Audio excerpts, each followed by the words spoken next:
The only thing that can end this war is actually a toppling of Putin's regime and a pushing back of all Russian forces out of Ukraine's territory. But for that, we need a united effort, and we need weapons. We need weapons in arriving faster, along with ammunition, and in much, much larger numbers. With just 4 pen strokes, President Putin will today bring 15% of Ukrainian territory into Russia. In the largest military annexation in Europe since the Second World War, Donetsk, Luhansk, Kherson and Zaporizhia will be declared part of Russia in a singing ceremony following so-called referendums earlier this week. Ukraine and the West dismissed the votes as a sham. Let's speak now to Lesia Vasylenko, who is a Ukrainian MP for the Holos Party and People's Deputy of Ukraine. Good morning. Good morning. How do you feel on this morning, knowing that President Putin is going to be signing away Ukrainian territory into Russia? I feel really, really sad and bad for the people of Ukraine in these territories that are stuck in these territories and not being able to do anything to stop them going under occupation, under further occupation. But this is just for now. I hope very much that in the days to come, in the weeks to come, there will be military counteroffensives, there will be liberation missions, and that in due time, all of Ukraine will be brought back intact within its internationally recognized borders of 1991. Are you clear in reality what it will mean for Ukrainians living in these 4 areas that are being annexed by Russia? It will mean having to stop being Ukrainian.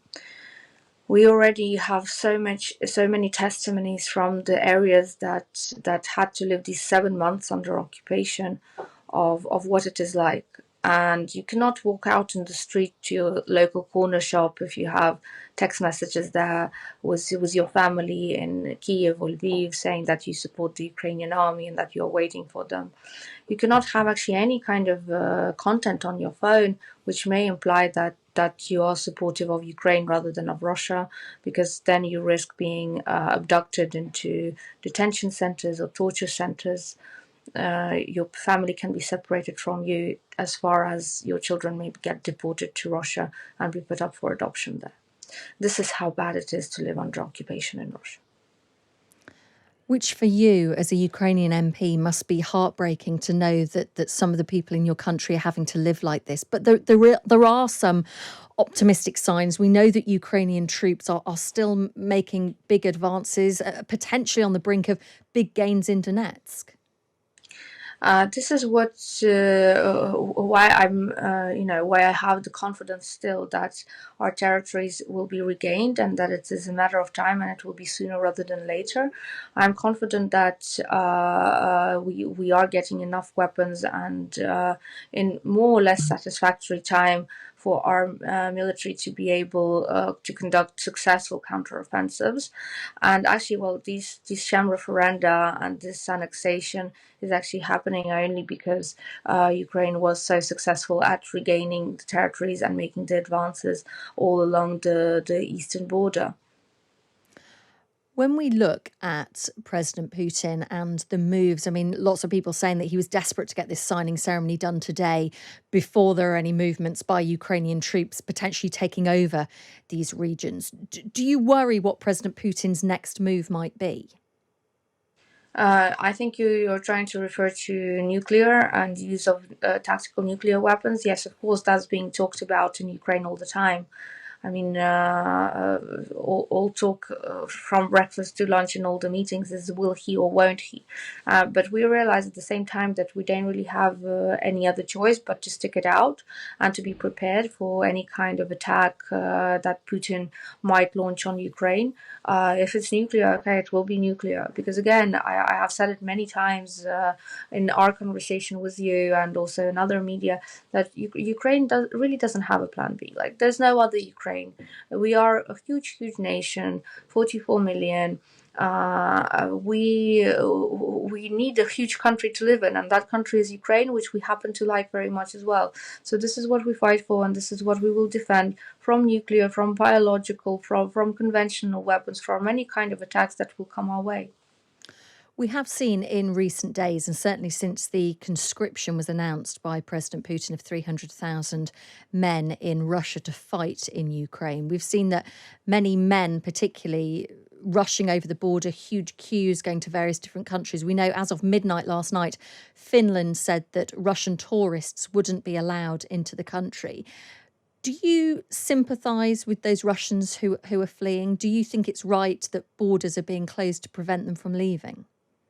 No, I cannot sympathize with them. I'm sorry, but I could have. I could have honestly, if starting February, these Russians who are now fleeing would have come out on the streets of Moscow, St. Petersburg, of all the other cities and towns they are trying to escape from, and would have said no to war, would have said no to Putin, would have said no to war crimes. They had the chance to do this in March as well, when there was Bucha uncovered, with all the rapes, with all the torture, with all the mass killings of civilians, the mass graves. They had another chance in May when Mariupol was getting razed to the ground, where children were drinking sewage water, and people were dying under the rubble, and children were dying under the rubble of buildings destroyed by Russian missiles. But they didn't. They chose to stay quiet. They chose to live life as normal, to go to their restaurants, to go have their fun, to support their government actually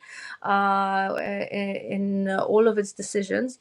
And then when it comes to mobilization and going to serve for that country and for that government, well, these men, these women, they are suddenly saying that no, they're not okay with it. Well, I think they should have thought better and thought before. Let's talk about the international community's response, because there has been so much support from the West to Ukraine. And I've spoken to you before about the concerns that over time may diminish. What do you feel currently about the support from the international community?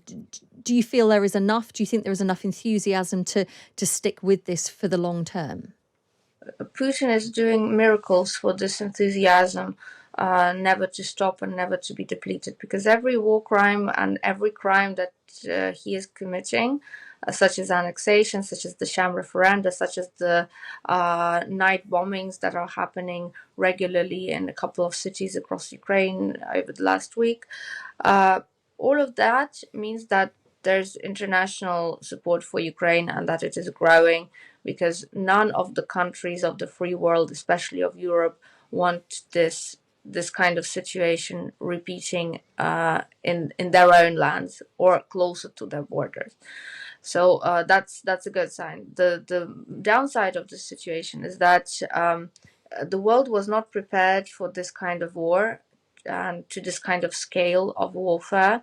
So the weapons which Ukraine pretty much needs, they are being pledged to us, but there's not enough of them.